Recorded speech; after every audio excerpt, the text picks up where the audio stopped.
I think we'll go ahead and begin. I know we're seeing a couple, but they were coming from a little bit further away, so they may run into some traffic.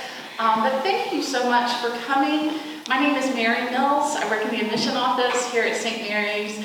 I am the SSAT test administrator, and hopefully I'll be seeing your children, your girls, coming through to take the SSAT. And this is starting my 13th year here at St. Mary's, and I've been administrating the test here that whole time, and then in the previous boarding school where I work. So and I took the test myself a long time ago.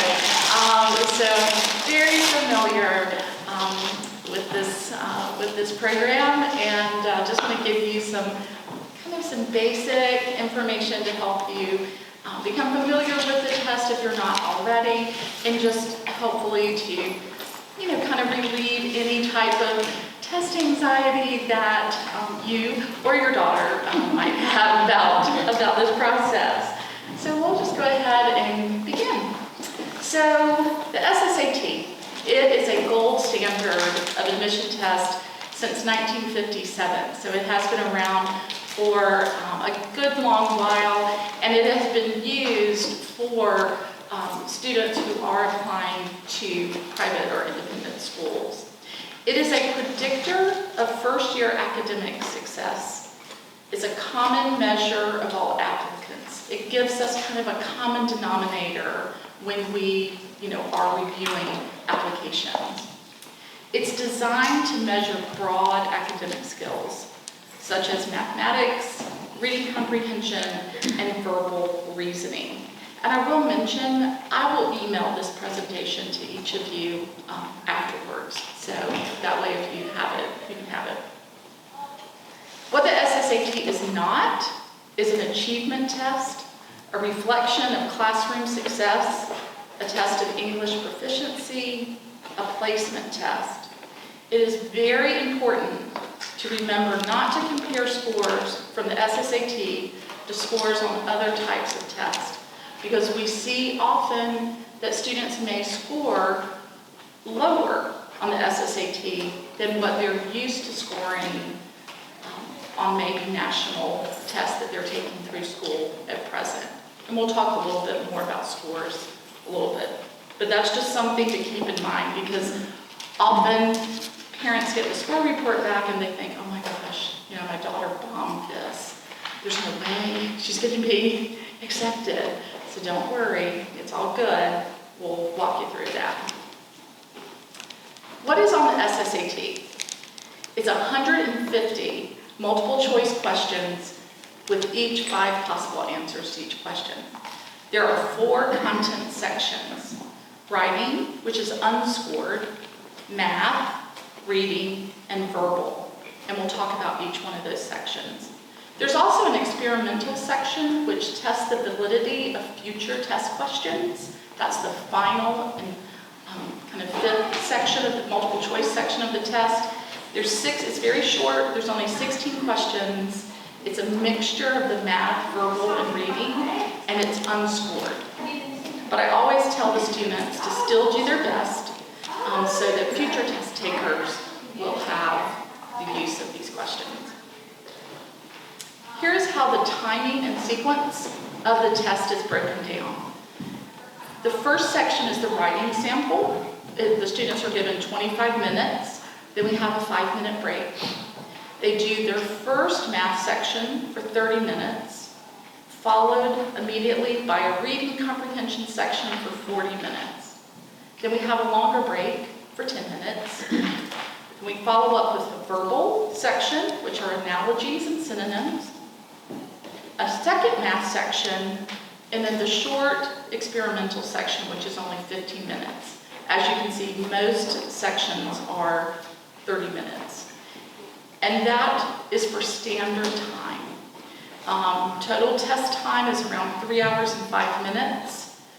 I generally allot 3.5 hours just for breaks and getting settled and that sort of thing, just to make sure that families return to pick up their children without them like worried why we're not out yet. First section that we cover is the writing sample. It's 25 minutes, as I mentioned. It is not scored, but a copy of the writing sample will go to the schools that your child is applying to, just as a brief indicator of their writing ability. They can choose one of two prompts. The students will be taking the upper level test if they're in grades 8, 9, or 10. There is a middle level test for grades 5 through 7. For the upper level, they are given a prompt that's creative or open-ended, or an essay, which is more closed-ended. Some examples for the upper level writing sample questions would be an essay type. What book has had a significant impact on you and why? Or if you could go anywhere in the world, where would you go and why? The creative or more open-ended questions would be, for example, it all started in the kitchen. Or his hand shook as he tried to untie it. So it doesn't matter what type of prompt they choose.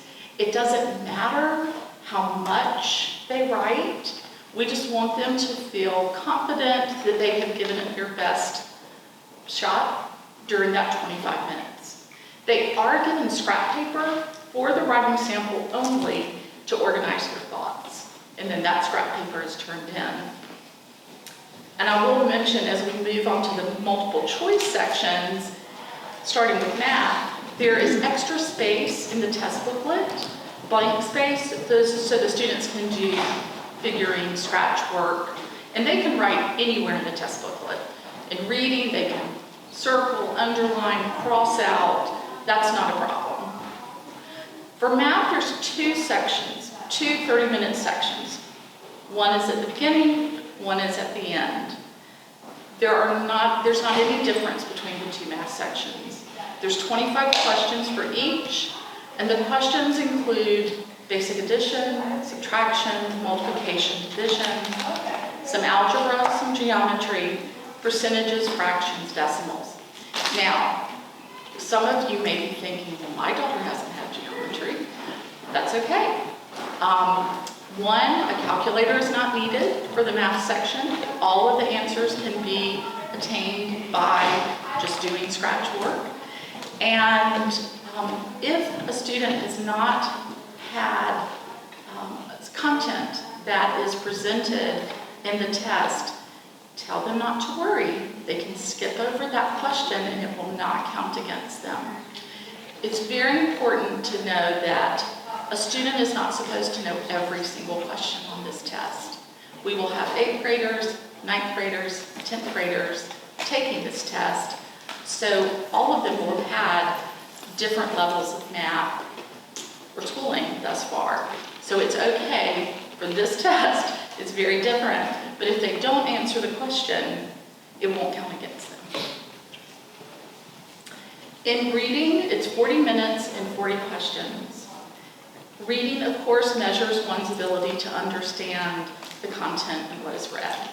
There's approximately 7 to 9 passages that are included. The questions that are asked after each passage contain information about content, the author's style, point of view.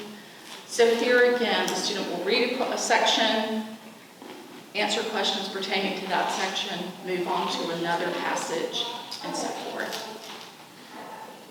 And because it's reading, they are given a little bit of extra time, a 40-minute period for the testing on that section. Verbal came up with some great options, and they still have continued that now that in-person testing is back. So you have as options for you to have your child test here, as an example, at a SSAT test center. In the state of North Carolina, there's fewer and fewer test centers. There's us, there's Salem, and there's Christ School. And Asheville School may be a test center too, but there's much fewer options. Your child can test at home with a computer-based version of the test, And a student may also go to a prometric test center, a testing center. There's one here in Raleigh, and I think it's around Strickland in North Raleigh. There are several different types of the test, all that will give us the same results. The standard test, which can be any location, is on a standard date, a standard time frame. The flex test can be given at an SSAT test center. I've given flex tests before. It's on a flexible date, and it's a standard time, or it can be given with accommodations. So typically, what we tend to do here, since we are a test center and we do test on those regular Saturdays, I reserve the flex test for students who need accommodations, and we'll talk a little bit more about that. We are not staffed enough so that we can offer a separate testing room on those Saturday national test dates for students that need accommodations.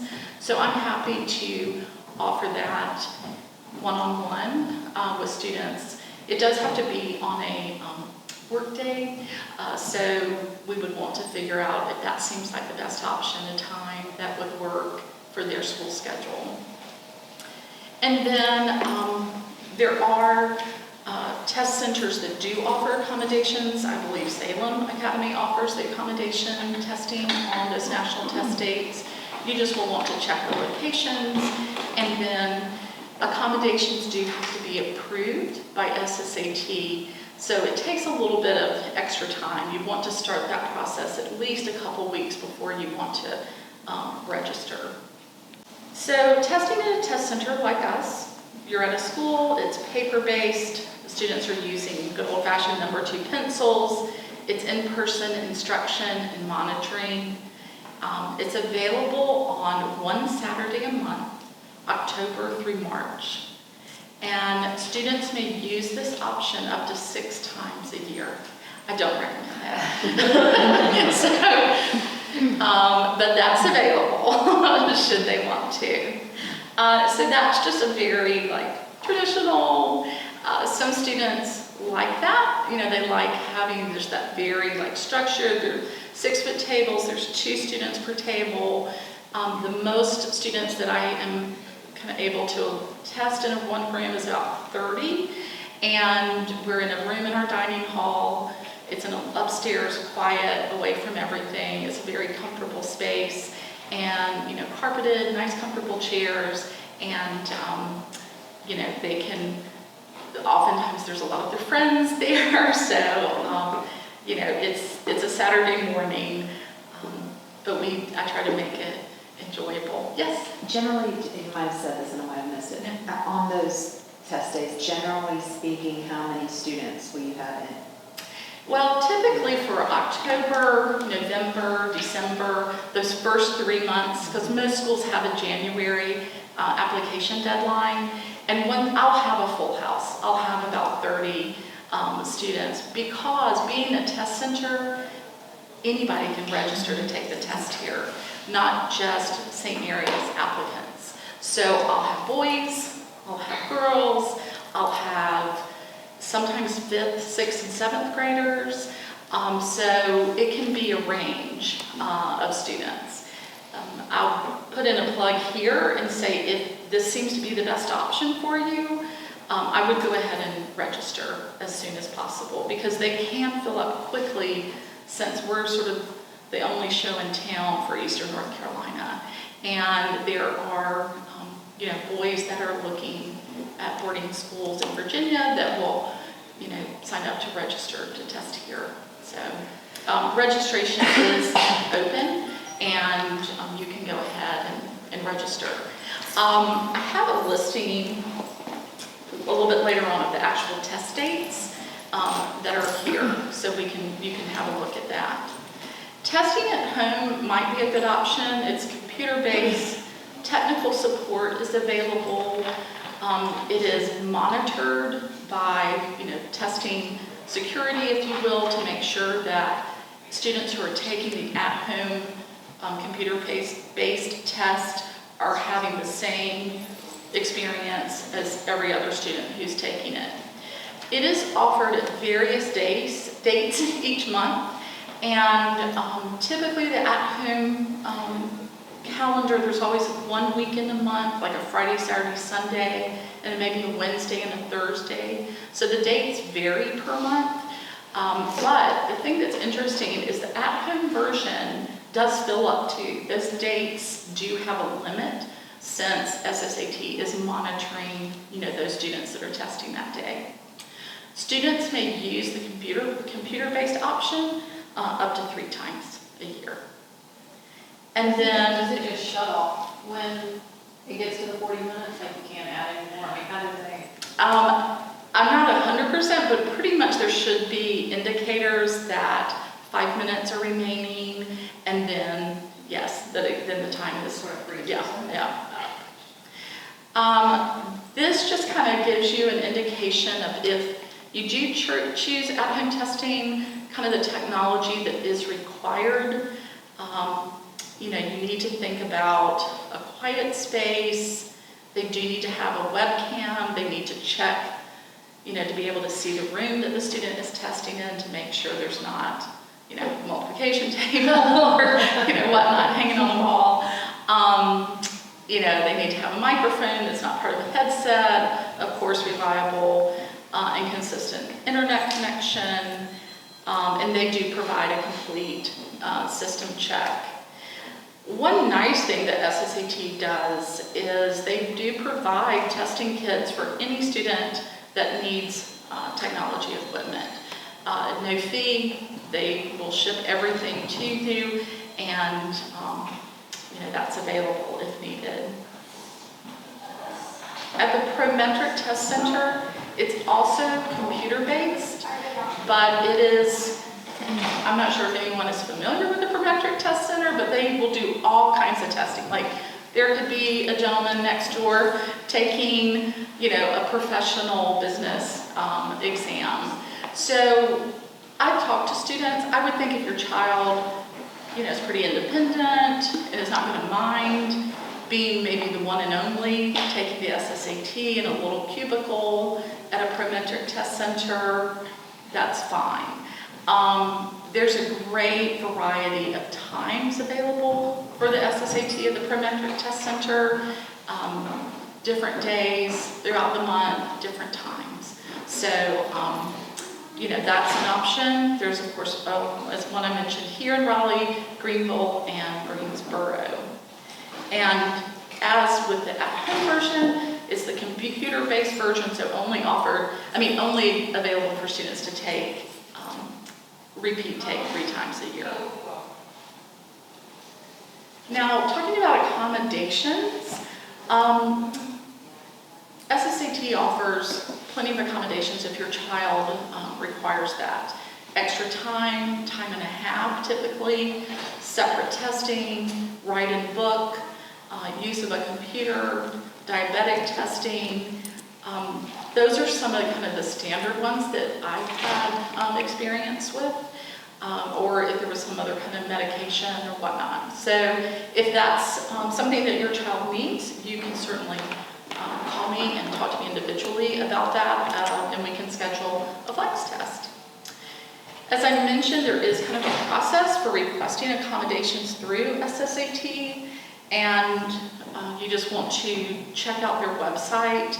Typically, they just need some verification from the school that your child does have those needs, and then it's there'll just be like an extra piece of paper on the registration for the school where your child is taking the test.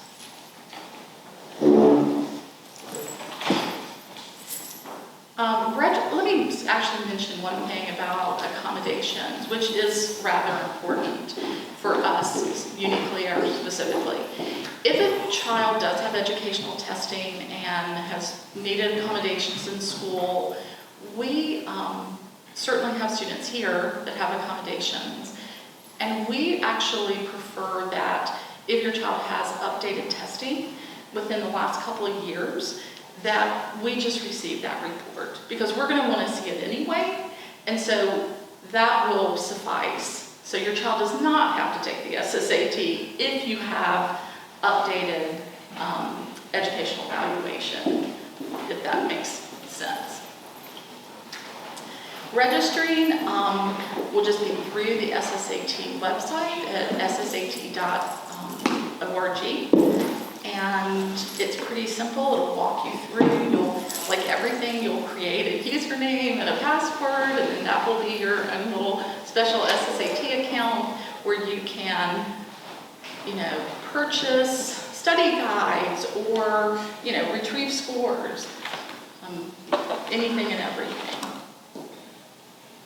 Here are the test dates that we will test here at St. Mary's this year. Each is a Saturday from October through February. As I mentioned, there is also a March national test date, but we just test through February. Check-in is typically between 8:30 and 8:45. Testing begins promptly at 9, and pickup is at 12:30. Parking is just available in the front circle. There'll be directional signs down to our dining hall about where to go. And students can, of course, bring snacks and a drink for the breaks. There'll be a designated place where they can place those.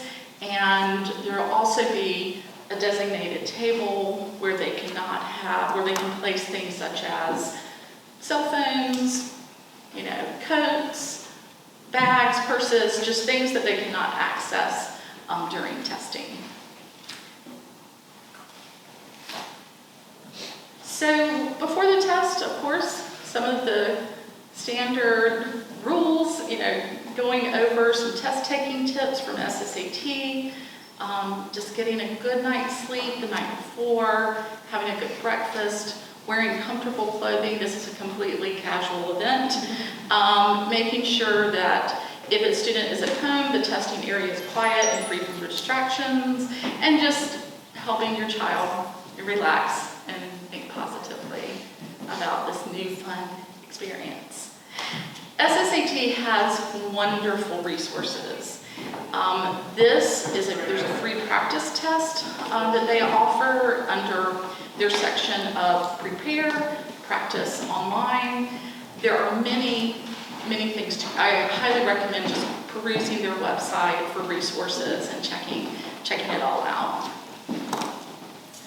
Okay, well, we're at the end of our event. We've got a few minutes, for some questions.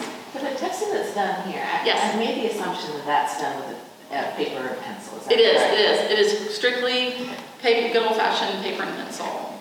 And I provide number 2 pencil. Well, SSAT provides number 2 pencil. So, students don't really need to bring anything. But they can bring, mechanical pencils are not allowed, but it has to be the basic yellow number 2. And I have that, available to them. I'm curious, what's the reason for that? Well, I think for a lot of times it's a security issue because mechanical pencils can come apart and, information, could be stuffed down inside. I know, it seems quite odd, but I get it. Yeah, I used to administer the SAT at Broughton, and that was like, these kids had to go through like Fort Knox to get it, just all the security measures. So I recall that, that was a big one as well for SAT, and that was the reasoning. Because really and truly, students should not have, anything electronic. Their pockets need to be empty. SSAT wants to maintain just high test security, across the board. Yes? Have you seen any, I'm trying to think how to phrase this. Have you seen any differences in the students that are kind of recently taking the test and having to write versus using a computer for instance, an essay question? I'm just thinking about my daughter. She hasn't had to write an essay, anything longer than a basic sentence in 4 years, other than on a computer. Like she has not had to do it handwritten. Not so much in writing. We have seen a slight dip in scores for our COVID children, and we definitely took all that into consideration these last last couple of admission cycles. And we don't expect the writing to be perfect. A lot of times students do not know how to sign their name, like cursive sign their name. And there's a section on the cover of the booklet where they need to sign their name. And I'm just like, just print it, it's okay. But I have not, run across that last year when paper testing opened back up. But certainly that can be a struggle for some students. If it's something that, they may need a laptop for, you could investigate possibly that accommodation, but, they can just print as best they can, and hopefully if that'll help, So, anyone else? Yes? So the practice test, does it give you scores back, or is that? I think it gives you at least some recommendations, or shows you how many you've missed and how many you got right, and then gives you kind of some recommendations about how to approach different areas. Yes? I'm not up to date on the application deadlines. Sure. Does this have to be completed before? Great question. Yes, you apply? thank you. It does. So our application deadline is January 30th. So students that take the test in October, November, December, or January will allow their scores to be back in time to meet our deadline. Was there one application deadline prior to October 1? So what we have is we have kind of a fee waiver schedule that we offer. So if families submit the first 3 sections of the application, which is just the household information, the parent questionnaire, and the student questionnaire, those 3, prior to October 30th, their application fee is waived. And then between then and November 30th, it's sliced to $50, and then after November 30th, it's $100. So that you would not have to submit the SSAT for that. Okay. It's just the first kind of parent questionnaire information and household information. Okay, thank you. Yeah. And like I said, if your student takes the SSAT around October, November, and then if you think, then we maybe could redo it in January, that's an option. January is not as large of a test capacity. I don't typically have as many students, in January as the other dates. Yes? Thinking about that January date, if you waited to that date, if they happen to get sick, illness, do you think you could find another testing, or is that going to be really hard to do? No, and sometimes, for example, if we could have bad weather and that cancels or has to reschedule a Saturday test date, I can always test a student individually too. If they, because sometimes students get sick on those Saturdays and have to reschedule. So they can either certainly, they can do a February test, but there again, they would have to maybe travel a little bit or do it at a prometric test center, or we can talk and I could set up a flex test here. That's an option. I think the overriding thing is just to sort of help prepare your student, help them take some weight off of their shoulders, and that this is just one piece of the pie. It's not everything. It's just a tool that's going to help us predict kind of, how well that they should succeed here, because our goal always is to make sure that students are well suited, it's a good fit, that they'll be happy, that they'll be successful, and that's what, our goal is. That's what we're looking for. Anything else? No? Well, we've got about 10 more minutes, which is good. I'm sure you always would like to have 10 more minutes in your day. And I just want to, remind you that there are some additional lunch and learns that are on the handout coming up this fall, and our overnight and family visitation days, which you and your child can also register for in October and December. And then all of that information is found on our website along with our online application. Thank you again. Thanks for your time. Thank you. I hope it's just been, a little, and I will email the PowerPoint to you so you can help share